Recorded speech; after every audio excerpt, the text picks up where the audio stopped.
yesterday, December 7th, 1941, a date which will live in infamy. The United States of America was suddenly and deliberately attacked by naval and air forces of the Empire of Japan. The United States was at peace with that nation and, at the solicitation of Japan, was still in conversation with its government and its emperor looking towards the maintenance of peace in the Pacific. Indeed, 1 hour after Japanese air squadrons had commenced bombing in the American island of Oahu, the Japanese ambassador to the United States and his colleague delivered to our Secretary of State a formal reply to a recent American message. And while this reply stated that it seemed useless to continue the existing diplomatic negotiations, it contained no threat or hint of war or of armed attack.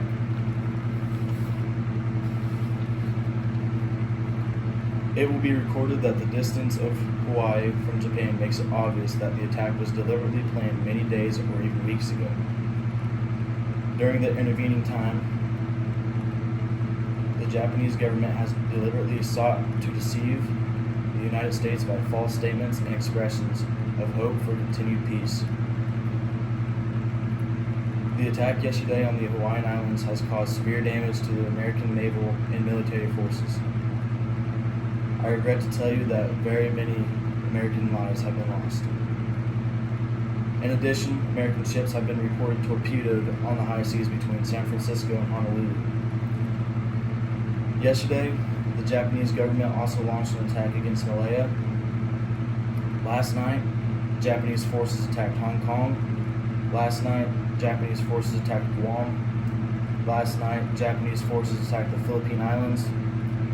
Last night, the Japanese attacked Wake Island. And this morning, the Japanese attacked Midway Island.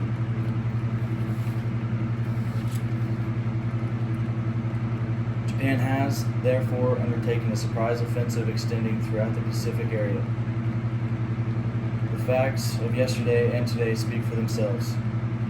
Their opinions and well understand the implications to the very life and safety of our nation. As Commander-in-Chief of the Army and Navy, I have directed that all measures be taken for our defense, but always will our whole nation remember the character of the onslaught against us.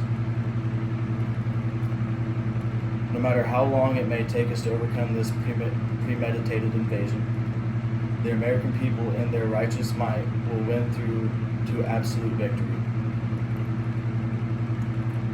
I believe that I interpret the will of the Congress and of the people when I assert that we will not only defend ourselves to the uttermost, but will make it very certain that this form of treachery shall never again endanger us.